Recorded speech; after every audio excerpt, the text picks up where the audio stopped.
नमस्कार दोस्तों, बहुत बहुत स्वागत है आपका यूपीएससी अनस्टॉपेबल में। आप हैं मेरे साथ, मेरा नाम है सुमित।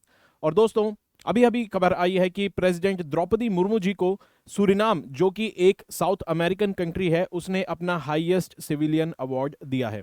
तो जानते हैं पूरी न्यूज़ को और जानेंगे कि सूरीनाम क्यों स्पेशल है, सूरीनाम जो कंट्री है वो स्पेशल क्यों है, और इंडिया से इसका क्या संबंध है, और हम एग्जाम पर्सपेक्टिव से इसमें क्या चीज़ें देख सकते हैं जो सब हमारे काम की है। ठीक है, तो यहां पर देख सकते हैं कि द्रौपदी मुर्मू जी को यह अवार्ड दिया गया है, हाईएस्ट सिविलियन अवार्ड, मतलब जो कि वहां के नागरिक को सर्वोच्च सम्मान दिया जाता है वो ये अवार्ड है। जैसे भारत के अंदर भारत रत्न, अगर हम किसी भी नागरिक को सर्वोच्च सम्मान अगर देना होता है तो भारतीय सरकार उसे भारत रत्न देती है। उसके अलावा पद्म अवार्ड्स भी हैं।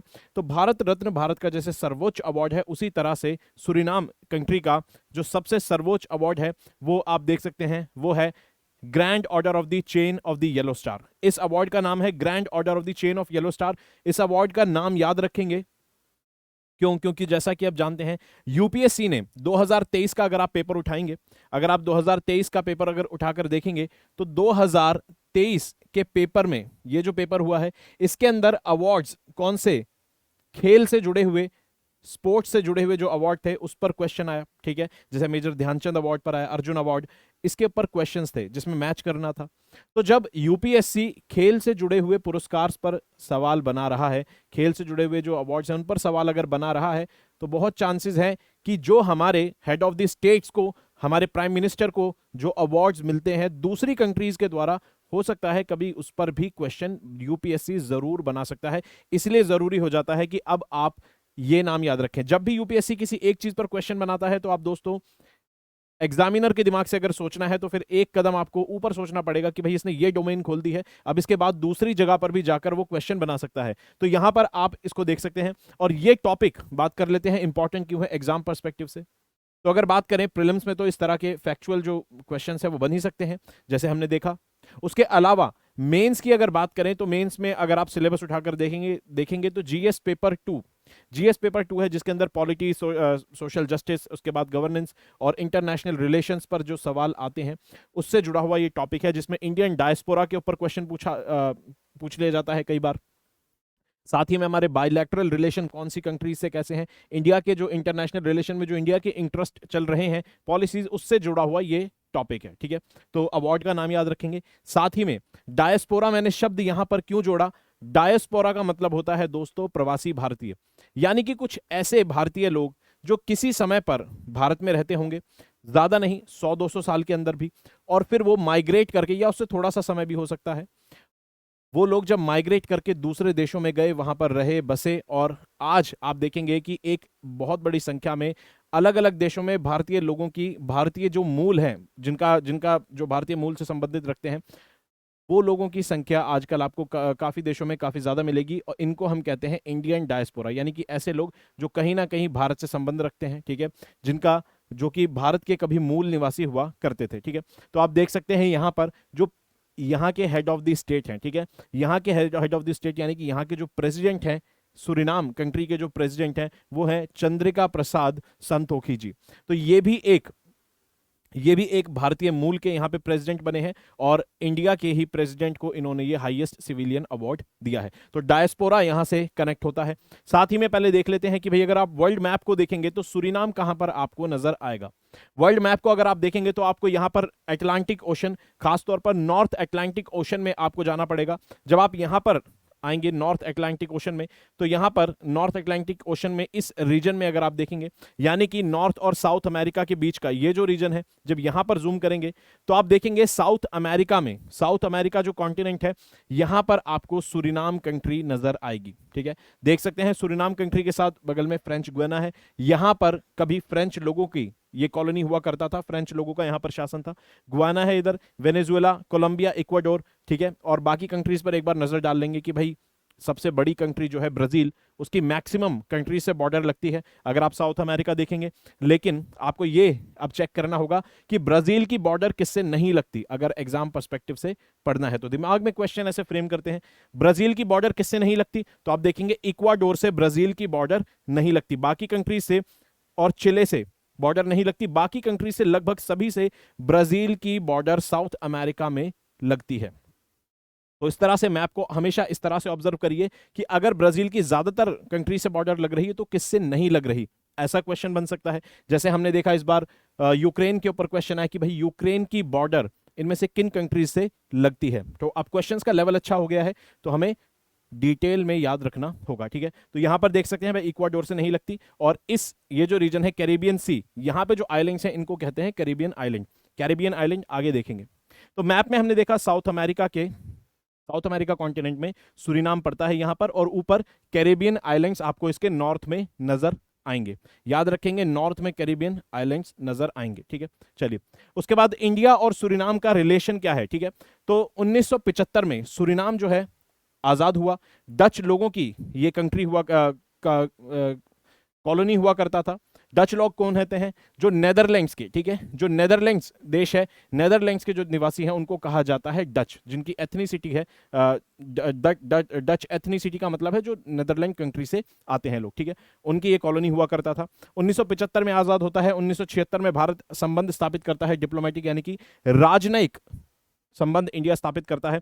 साथ ही में सबसे इंपॉर्टेंट चीज आपको याद रखनी होगी, ये वो कंट्री है जो भारत के परमानेंट मेंबरशिप को सपोर्ट करती है। भारत एक परमानेंट मेंबर बने यूनाइटेड सिक्योरिटी काउंसिल में, उस दावे को समर्थन देती है ये कंट्री। तो इंडिया के लिए वो हर कंट्री बहुत ज्यादा इंपॉर्टेंट है जो इंडिया के इस एम्बिशियस, जो इंडिया का ये एम्बिशियस स्टेप है, इसको समर्थन देती हैं। तो ये सारी कंट्रीज बहुत ज्यादा इंपॉर्टेंट है, उनमें से एक है सूरीनाम। तो अब आप अंदाजा लगा सकते हैं ट्रेड रिलेशन अपनी साइड है, भले ही बहुत कम हमारे ट्रेड रिलेशंस हो, लेकिन जब इंटरनेशनल लेवल पर इस तरह का समर्थन हो कि इंडिया के एम्बिशियस टारगेट्स को अगर समर्थन दे रही है कोई कंट्री, खासतौर पर यूनाइटेड सिक्योरिटी काउंसिल में परमानेंट मेंबरशिप के लिए, तो वो बहुत इंपॉर्टेंट कंट्री बन जाती है, ठीक है। साथ ही में डायस्पोरा का एंगल यहां पर आपको देखने को मिलेगा। इंडिया में इंडियन लोग सुरीनाम में जिन लोगों की एथनिसिटी इंडियन है, जो लोग इंडियन ओरिजिन के हैं, भारतीय मूल निवासी कभी रहे होंगे, उन सब की संख्या है यहां पर पॉपुलेशन में कितनी?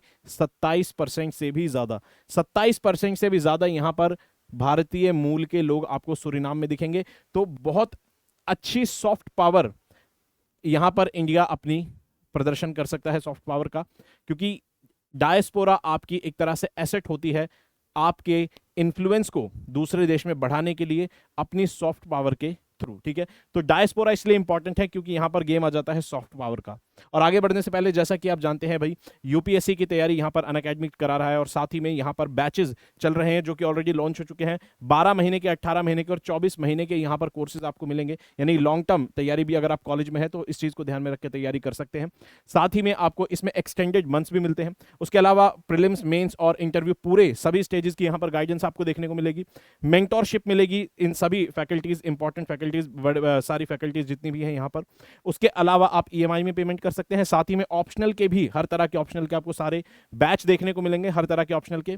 और अगर स्कॉलरशिप लेनी है तो स्कॉलरशिप में यहां पर आपको टेस्ट देना होगा, और साथ ही में आपकी परफॉर्मेंस के हिसाब से आपको 90% तक स्कॉलरशिप मिल सकती है। कोई भी कोर्स अगर आपको लेना है तो यहां पर SMK लाइव आप ये कोड लगा सकते हैं डिस्काउंटेड प्राइस पर लेने के लिए। SMK लाइव अगर कोड लगाकर आप खरीदते हैं ये वाला कोड, तो मैं आपको आपकी इस जर्नी के अंदर पर्सनल गाइडेंस दे सकता हूं। मेंटोरशिप आपको ये करूंगा कि भाई आप कहां से कैसे चीज़ों को कवर करेंगे। थोड़ी देर अभी आपको मैं अगली क्लास के अंदर अपना इंस्टा आईडी भी बताऊंगा जहां पर आप मुझसे कनेक्ट कर सकते हैं पर्सनली, ठीक है। ठीक है, तो 2024 के लिए ऑफलाइन बैच भी यहां पर चालू हो चुका है दिल्ली, जिसका सेंटर है। अब यहां पर बात करते हैं कि भाई सूरीनाम में इंडियन लोग कैसे पहुंचे। हमने देखा भाई सूरीनाम में लगभग 27% से भी ज्यादा लोग इंडियन ओरिजिन से हैं। तो सूरीनाम में इंडियन लोग आखिर कैसे पहुंचे? तो लगभग 1863 में सूरीनाम में क्या होता है, फोर्स लेबर को अबॉलिश किया जाता है, यानी कि बंधुआ मजदूरी को अबॉलिश किया जाता है। उसके बाद डच जो वहां की डच कंपनी थी वो ब्रिटिश राज से यहां पर संबंध स्थापित करती है, और कॉन्ट्रैक्ट बेसिस पर इंडिया से लेबर्स, मजदूर जाते हैं जिनको कहा जाता है इंडेंचर्ड लेबर्स। इंडेंचर्ड लेबर्स या फिर अग्रीमेंट के तहत गए हुए लेबर्स, जिनको हिंदी में आम भाषा में गिरमिटिया मजदूर भी कहा जाता था। ये वो गरीब लोग थे, वो भारतीय मजदूर थे जो दूसरे देशों में जाते थे अग्रीमेंट साइन करके कुछ समय के लिए, और वहां पर बहुत ही ज्यादा खराब स्थिति में रहते थे। वहां पे गन्ने के प्लांट्स के अंदर, बाकी जो प्लांट्स हैं, प्लांटेशंस हैं चाय के, कॉफी के, उनमें काम किया करते थे, और बहुत सस्ती मजदूरी एक तरह से लगभग बंधुआ मजदूरी जैसी ही स्थिति में ये लोग रहा करते थे। तो हमारे पूर्वज यानी कि भारतीय लोग ऐसे खासतौर पर उत्तर प्रदेश और बिहार और उसके अलावा आसपास का जो एरिया है वहां से बंधुआ मजदूर के रूप में, भारतीय नहीं बल्कि अफ्रीका से भी आपको लोग जाते हुए मिलेंगे, लेकिन भारतीय, हम यहाँ पर बात कर रहे हैं इंडियन डायस्पोरा की, तो भारतीय लोग ऐसे वहां पर मजदूर बन के गए और बड़ी संख्या में गए, इसीलिए आज 27% आपको आबादी इंडियन ओरिजिन की मिलती है। और ओवरसीज सिटीजनशिप इंडिया के लिए यहाँ पर 4 से 6 महीना, 4 से 6 साल, 4 से 6 जनरेशंस की को बढ़ा दिया गया है कि भाई अब जो ओसीआई कार्ड के लिए जो लोग एलिजिबल होंगे वो अब 6 जनरेशन तक के लोग यहाँ पर ओसीआई कार्ड के लिए अवेलेबल होंगे। ये यहाँ पर सूरीनाम के लिए किया गया है। और यहाँ पर बताया गया है कि कौन सा जहाज था पहला जहाज जिस पर इंडिया से इंडेंचर्ड लेबर सूरीनाम गए थे। तो सूरीनाम जो इंडेंचर्ड लेबर गए थे यहाँ से, शिप का नाम था लल्ला रुख। कभी कभी हो सकता है जब बहुत ज्यादा यूपीएससी का दिमाग खराब हो जाए तो आपसे पूछ सकता है ऐसा भी क्वेश्चन कि लल्ला रुख वाज इन न्यूज, बताइए ये क्या था। तो बस आपको पता होना चाहिए कि ये वो जहाज है जिसपे इंडेंचर्ड मजदूर यानी कि भारत से गिरमिटिया मजदूर या फिर अग्रीमेंट के तहत जाने वाले मजदूर दूसरे देश में सूरीनाम में गए थे। और ये पहला शिप था सूरीनाम में जो आया था जिसमें भारतीय मजदूर हुआ करते थे। साथ ही में सूरीनाम और क्यों इंपॉर्टेंट है? सूरीनाम इसलिए इंपॉर्टेंट है क्योंकि एक ऑर्गेनाइजेशन है, इंटर गवर्नमेंटल ऑर्गेनाइजेशन है, कैरेबियन कम्युनिटी, एक तरह से देशों का ग्रुप है, संगठन है। ये सारी जो कैरेबियन आइलैंड्स नेशंस हैं और इस रीजन में जो कंट्रीज हैं उनका एक समूह है जिसमें टोटल 15 कंट्रीज हैं। और आप देख सकते हैं गुयाना भी और सूरीनाम इसका पार्ट है। तो 15 कंट्रीज का ये ग्रुप है। और इंडिया के लिए बहुत इंपॉर्टेंट है कि जब इंडिया सूरीनाम से संबंध बनाए तो यहाँ पर अच्छे बनाए रखने का मतलब है कि हम 15 कंट्रीज के लिए अपना चैनल खुला रखेंगे। कल को सूरीनाम के थ्रू हमारा इन कम्युनिटीज, इस कैरिकॉम में, इस ऑर्गेनाइजेशन में भी हमारा इन्फ्लुएंस अच्छा रह सकता है। और इंडिया के संबंध ऑलरेडी कैरिकॉम से है भी। ठीक है, चलिए यहाँ पर इस कैरेबियन कम्युनिटी में एक और आपको इंपॉर्टेंट चीज देखने को मिलेगी कि भाई इसमें भी अगर जितनी कंट्रीज हैं 15 कंट्रीज, इनको अगर मिलाकर आप देखेंगे तो टोटल 6% आपको पॉपुलेशन ऐसी मिलेगी जो कि इंडियन ओरिजिन की है। तो फिर से ये बहुत ज्यादा इंपॉर्टेंट एक एसेट बन जाता है इंडिया के सॉफ्ट पावर को। दोस्तों कल को India United nation security council में मान लीजिए वोटिंग हो जाती है या फिर जनरल असेंबली के अंदर जब वोटिंग होगी कि भाई कितनी कंट्रीज इंडिया को परमानेंट मेंबर के रूप में देखना चाहती हैं, तो ये कंट्रीज, एक एक कंट्रीज बहुत इंपॉर्टेंट होती है। इसलिए इंडिया अगर छोटी छोटी कंट्रीज से भी इंटरैक्ट कर रहा है तो ये इंडिया की डिप्लोमेसी को और स्ट्रांग करता है। जैसा कि आप जानते हैं कि जब इंडिया कुछ टेररिस्ट को इंटरनेशनल टेररिस्ट घोषित करवाना चाहती है जनरल असेंबलीज में, तो ये कंट्रीज बहुत इंपॉर्टेंट रोल प्ले करती हैं। ये छोटी छोटी कंट्रीज का वोट बहुत इंपॉर्टेंट होता है। तो यहां पर 6% आपको टोटल कैरिकॉम के अंदर आपको दिखेंगे कौन मेंबर्स। ठीक है, उसके अलावा याद रखना होगा ट्रिटी, ये जो ऑर्गेनाइजेशन है कैरेबियन कम्युनिटी, ठीक है, कैरेबियन कम्युनिटी कैरिकॉम ऑर्गेनाइजेशन ये 1973 में बनी थी ट्रिटी ऑफ चगवारामास के थ्रू। ट्रिटी ऑफ चगवारामास जो है ये किससे जुड़ा हुआ है? ये कैरिकॉम कम्युनिटी से जुड़ा हुआ है। बस ये फैक्ट एक और आपको इंपॉर्टेंट याद रखना होगा। उसके अलावा इंडिया की सॉफ्ट पावर हम और कैसे देख सकते हैं या उसको और कैसे यूटिलाइज कर सकते हैं? ये अच्छी बात है दोस्तों कि बहुत सारे देश दुनिया में ऐसे हैं जिसके head of the state, president या प्राइम मिनिस्टर आपको इंडियंस देखने को मिलेंगे।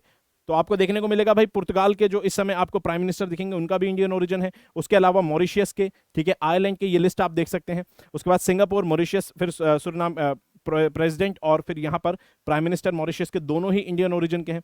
साथ ही में गुयाना, सेशल्स और यूनाइटेड किंगडम के तो आप जानते हैं ऋषि सुनक, और ट्रिनिडाड एंड टोबैको, ये कंट्रीज ऐसी हैं जिसके head of the state Indians हैं। तो बहुत बड़े एसेट हैं ये इंडिया की सॉफ्ट पावर के लिए, पॉलिसी इंटरैक्शंस के लिए, डिप्लोमेटिक इंटरैक्शंस के लिए। उसके अलावा हम आगे चल के इनसे अगर किसी देश का कल्चर दूसरे कल्चर से जब बहुत ज़्यादा मैच करने लग जाता है तो आप देखेंगे उन देशों का क्विजीन, खान पान, रहन सहन, पसंद नापसंद जब मैच करने लग जाती है तो व्यापार अपने आप बढ़ने लग जाता है। हो सकता है इंडियन गुड्स की वहाँ डिमांड बढ़ने लगे, इंडियन मेडिसिन की, इंडियन फिल्म्स की, मूवीज़ की। तो ये सारी चीज़ें इंडिया की सॉफ्ट पावर को बढ़ाती हैं। और यूपीएससी क्योंकि अब चला गया है पूछने कि भाई कौन सा अवार्ड किसको मिला, तो हो सकता है ये बहुत ज़्यादा इंपॉर्टेंट है कि जो इंपॉर्टेंट कोई कंट्री ऐसी है जो बहुत इंपॉर्टेंट कंट्रीज है और उसने इंडिया के हेड ऑफ द स्टेट या प्राइम मिनिस्टर को दिया है उनका हाईएस्ट सिविलियन अवार्ड, तो वो कंट्रीज हमें पता होनी चाहिए। साथ ही में उनके अवार्ड का नाम क्या है ये भी हमें पता होना चाहिए। जैसे यहां पर लिस्ट है, पीएम मोदी को 2016 से अभी तक जो इंपॉर्टेंट अवार्ड्स मिले हैं, साथ ही में वो कंट्री कौन सी है और ईयर बस आपके रेफरेंस के लिए, आपको ये याद रखने की जरूरत नहीं है। इतना पता होना चाहिए किस कंट्री से ये अवार्ड मिलता है, क्योंकि कल को यूपीएससी दोबारा क्वेश्चन बना देगा कि यहां पर अवार्ड का नाम और यहां पर कंट्री। भाई बताइए कि कौन से पेयर्स सही तरीके से ऑलरेडी मैच्ड हैं। तो सऊदी अरेबिया बहुत, वेस्ट एशियन रिलेशंस के लिए हमारे बहुत ज्यादा important country, Afghanistan, Palestine, United Arab Emirates UAE, Russia, Maldives, ये सभी बहुत ज्यादा इंपॉर्टेंट कंट्रीज हैं जिसने इंडिया को हाईएस्ट सिविलियन अवार्ड दिया। और फिजी और पापुआ न्यू गिनी इसलिए इंपॉर्टेंट है क्योंकि इन्होंने इसी साल ये अवार्ड दिया है। तो आपको पता होना चाहिए इनके नाम और कंट्रीज, आपको एटलीस्ट दिमाग में एक नजर पता होनी चाहिए, बहुत ज्यादा चांसेस हैं पूछ सकता है। ठीक है, चलिए अब क्वेश्चन का जवाब देंगे। बहुत सिंपल यहां पर क्वेश्चन मैंने पूछा है, बताएंगे ऐसी कौन सी कंट्री है, इनमें से ये ऐसी कौन सी कंट्री है जिसकी ऑफिशियल लैंग्वेज हिंदी है। ऑफिशियल लैंग्वेज हिंदी है, ऐसी कौन सी कंट्री है। ठीक है, तो पॉज करके सोचिए, इसका जवाब आप दे सकते हैं। तो यहां पर सही जवाब है फिजी। फिजी आइलैंड एक ऐसी कंट्री, ये आइलैंड नेशन है, ठीक है, रिपब्लिक ऑफ फिजी। ये एक आइलैंड नेशन है जो कि आपको कहां मिलेगा, अगर आप पैसिफिक ओशन में जाएंगे यानी कि प्रशांत महासागर में जाएंगे, दक्षिण प्रशांत महासागर यानी कि सदर्न पैसिफिक ओशन में अगर आप देखेंगे तो ऑस्ट्रेलिया के ईस्टर्न साइड में, ऑस्ट्रेलिया की ईस्टर्न साइड में आपको आइलैंड कंट्रीज मिलेंगी, कुछ आइलैंड कंट्रीज का ग्रुप मिलेगा जिसे हम कहते हैं फिजी, और रिपब्लिक ऑफ फिजी आपको देखने को मिलेगा। इसकी ऑफिशियल लैंग्वेज है फिजी हिंदी। ठीक है, फिजी हिंदी यहाँ की ऑफिशियल लैंग्वेज है। आई होप इस वीडियो के थ्रू आपको बहुत सारे फैक्ट्स मिले होंगे एग्जाम के पर्सपेक्टिव से, काफी ज्यादा इंपॉर्टेंट चीजें आपने जानी होंगी। वीडियो अच्छी लगी तो वीडियो को लाइक करेंगे, चैनल को सब्सक्राइब करेंगे, पढ़ते रहेंगे, अपना ख्याल रखेंगे। जय हिंद दोस्तों।